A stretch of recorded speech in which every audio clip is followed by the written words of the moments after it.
संयुतहस्त अंजलश्च कपोतश्च कर्कटस्वस्तिकस्तथा डोलाहस्त पुष्पपुट उत्संग शिवलिंगकः कटकावर्दनश्चैव कर्तरी स्वस्तिकस्तथा शकट शंख चक्रे च संपुट पाशकीलकौ मत्स्य कूर्म वराह गरुडो नागबन्धकः कट्व बेरुण्डकाक्यश्च अवहिता तथैव च चतुर्विंशतिसङ्ख्याता संयुताः कथिताः करः। अंजलि हस्त विनियोग देवता गुरुविप्राणां नमस्कारेऽपि अनुक्रमात् कार्यशिरो मुखोरस्तो विनियोज्य अंजलिकरः।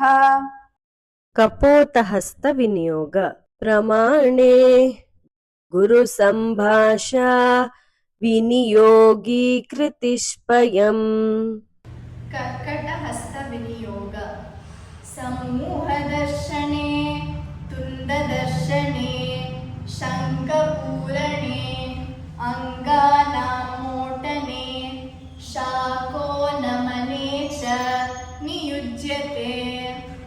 स्वस्तिक हस्त विनियोग संयोगेन स्वस्तिकाख्यौ मकरार्थे नियुज्यते भयवादे विवादे च कीर्तने स्वस्तिको भवेत्।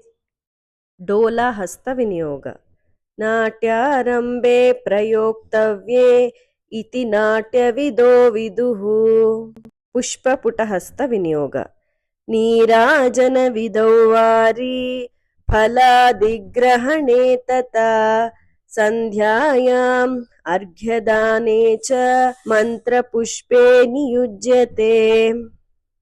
उत्संग हस्त विनियोग आलिंगने च लज्जायाम् अंगदादिप्रदर्शने बालानां शिक्षणे चायम् उत्संगो युज्यते करः।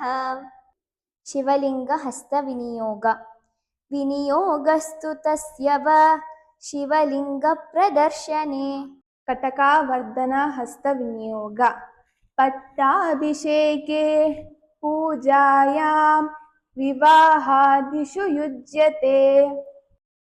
कर्तरी स्वस्तिक हस्त विनियोग शाकासु अदृशिकरे वृक्षेषु च नियुज्यते। शकटहस्त विनियोग राक्षसाभिनये प्राय शकटो विनियुज्यते।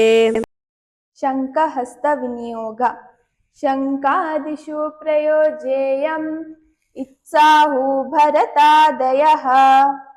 चक्रहस्त विनियोग चक्रहस्तस्य विज्ञेय चक्रार्थे विनियुज्यते।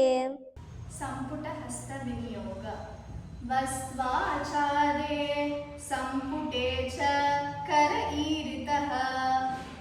पाशहस्त विनियोग अन्योन्यकलहे पाशे शंकलायां नियुज्यते। कीलकहस्त विनियोग स्नेहे च नर्मलापे च कीलकौ विनियुज्यते। मत्स्यहस्त विनियोग एतस्य विनियोगस्तु मत्स्यार्थे सम्मतो भवेत्। कूर्महस्त विनियोग कूर्महस्तस्य विज्ञेय कूर्मार्थे विनियुज्यते। वराहहस्त विनियोग एतस्य विनियोगस्तु वराहार्थे तु युज्यते। गरुडहस्त विनियोग गरुडो गरुडार्थे च युज्यते भरतागमे। नागबंध हस्त विनियोग एतस्य विनियोगस्तु नागबन्धे नियुज्यते।